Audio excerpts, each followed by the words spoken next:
I don't remember inviting you. Oh, she must be talking about her party, I thought. She's probably showing off her fancy high-rise apartment to everyone. Well, I wasn't invited either, and I didn't want to go anyway. But Jasmine kept pressing me. Did you come here for a tour or something? She asked, looking at me with a smirk. You, who can only afford such cheap and boring clothes for your daughter. Hearing that, I decided to respond. Why shouldn't I be here? I asked. Because this is no place for someone as poor as you, she shot back. I said one thing, and it left Jasmine speechless. Her face went pale, then quickly turned red with anger. She called me a liar, which I found pretty funny. Let me explain a bit about myself. My name is Alan, and I'm a homemaker. I used to want a job, but my husband asked me to stay home and take care of our family, so I did. I work hard every day, and it's a joyful life. My husband, our lovely daughter, and I share a home filled with love and care. This story happened a few years after our daughter was born. By then, she was old enough to start preschool. We looked at a few schools and chose one where we thought she could grow and thrive. At first, she was nervous, but she quickly made friends and enjoyed her time there. Through her friendships, I met other moms and made friends too. Most of them were kind, but a few were not so nice. One of them was Jasmine. Jasmine always acted like she was better than everyone else. Other parents told me her husband worked at a famous company, and she loved to brag about being his wife. Jasmine's stories were always about fancy things, staying in luxurious hotels, traveling abroad, or buying expensive designer items. Recently, I had to hear her brag about having lunch at a famous chef's restaurant. While Jasmine had a small group of friends among the moms, I preferred to stay away from her. But, as life goes, we can't always avoid certain people.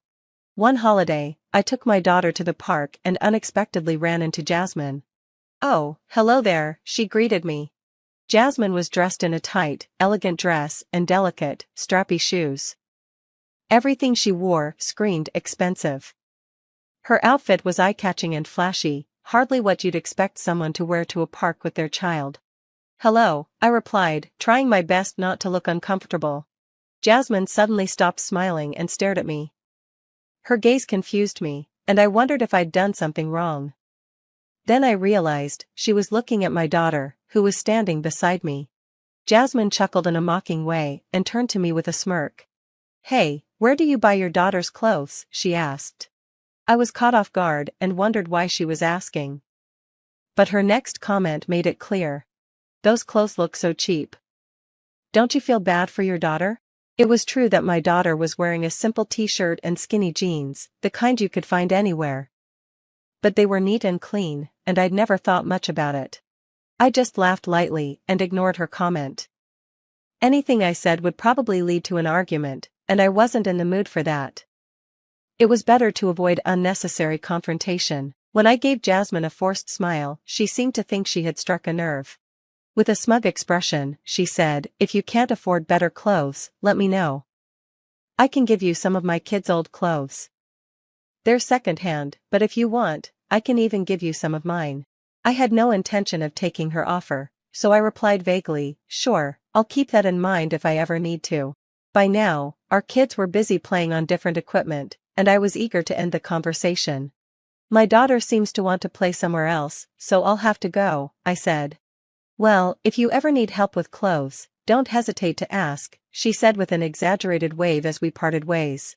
As I walked away and saw my daughter's cheerful smile, my irritation started to fade. Not long after, I heard that Jasmine was inviting some of the moms to a party at her house. Apparently, she and her husband had just bought a brand new high-rise apartment, and she wanted to show it off during the party. I wasn't invited, but I didn't care. A party at Jasmine's house was bound to be an opportunity for her to brag, and I had no interest in that. Rumor had it that there was even a dress code for the party. Guests were told to wear flashy, brightly colored, and glamorous dresses, hardly the kind of thing you'd expect for a casual gathering at someone's home. I also heard that Jasmine only invited moms from well-off families to her party. Looking at the guest list, it was clear, these moms had husbands with high-ranking jobs at global companies or came from families that owned large properties. The dress code seemed like a way to filter the guests. Realizing once again how much Jasmine judged people based on wealth, I was completely fed up. I seriously started thinking about how to avoid her in the future. But as long as our kids were in the same preschool, avoiding her completely seemed unlikely. After the awkward park encounter, I also realized we lived in the same neighborhood, which made things even harder. I found myself wishing the problem would just disappear, so much so that I even wished on a star. One day, I found myself walking into a high-rise apartment. I opened the automatic lock at the entrance, stepped inside, and looked around the floor. Suddenly, a door creaked open, and to my surprise, Jasmine appeared. I froze for a moment, caught off guard. But I quickly regained my composure and said, "Well, hello there," even though I didn't really want to speak to her. Jasmine, however, didn't return my greeting. She just stared at me with wide eyes, clearly shocked. We looked at each other in silence for a moment before Jasmine frowned, her anger unmistakable. Then she spoke. "I don't remember inviting you," she said coldly. I realized she was talking about her party. "Well, I wasn't invited," I replied simply. And honestly, I didn't want to go anyway. Jasmine didn't like my answer. She snapped, "Then why are you here? Why am I here?" I repeated. "Did you come here to tour this high-rise apartment?" she sneered. "Even though you can only dress your daughter in such plain, cheap clothes?" Her mocking tone was unmistakable. I decided it was time to speak up. I carefully chose my words and said, "Do you think I shouldn't be here?" "Yes," she said confidently. "This isn't a place for someone like you." "And why is that?" I asked. "Because someone poor like you doesn't belong here," I responded calmly but firmly. "Well, this is actually my home." Jasmine froze. Her expression went blank, and her face turned pale as she processed what I had just said. It was obvious she hadn't expected that response. She blinked in disbelief, struggling to understand the situation. Then, her face flushed with anger. "What do you mean?" "Explain yourself," she demanded. I looked at her and said, "Let me clarify for you." I calmly explained to Jasmine, "Actually, my husband is the president of several companies. They're not famous, but they generate a significant income. Thanks to that, we live quite comfortably. He owns several properties across Japan, and this high-rise apartment building we're in now is built on one of his properties. So technically, this building belongs to my husband, and it's also our home. My husband knew I wanted to work, so he entrusted me with managing this building. That's why I'm here regularly." Jasmine's eyes widened in shock. "What? I didn't know that," she exclaimed. "When I signed the contract for my apartment, I met a man who was the manager, not you." "Oh," I replied. "That must have been my husband. He handled the key handover for me this time, so we didn't meet." "You can tell all the lies you want," Jasmine snapped. With that parting shot, she stormed back into her apartment. But then, to my surprise, she returned with her arms full of random items, children's toys, stuffed animals, clothes, and stationery. "You're the one dressing your kid in pitiful clothes." "Stop lying," she shouted as she started throwing the items at me. "There's no way you earn more than me." Her sudden outburst left me speechless. The items she threw scattered around the floor with loud thuds, a clear sign of her uncontrolled anger. I decided it was time to clear up another misunderstanding, the park incident. "About my daughter's clothes that day," I began. "What about them?" Jasmine snapped. "Do you remember the day we were at the park? What does that have to do with anything? My daughter loves playing in the sand, so I dressed her in clothes that could get dirty." "That's all," I explained calmly. "Lies," Jasmine yelled. "It's the truth," I said, pulling out my phone. I showed her a picture from my album. In the photo, my family of 3 was smiling together, and my daughter was wearing a recognizable children's brand outfit. Jasmine froze, her eyes widening even more. "You only dressed her nicely that one time, didn't you?" she screeched, desperately clinging to her denial. "That's not true," I said, scrolling through more photos. I showed her multiple pictures of my daughter, some dressed nicely for special occasions, others in casual clothes for messy play.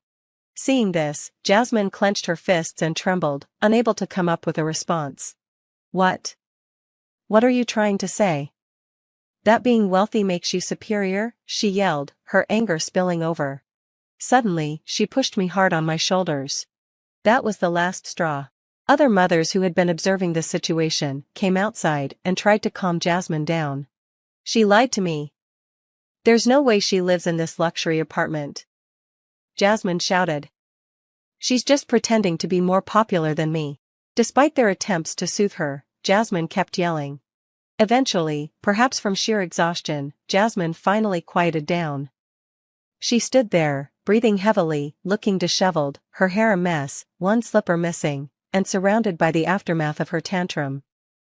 The hallway was littered with broken toys, damaged stuffed animals, and other items she had thrown.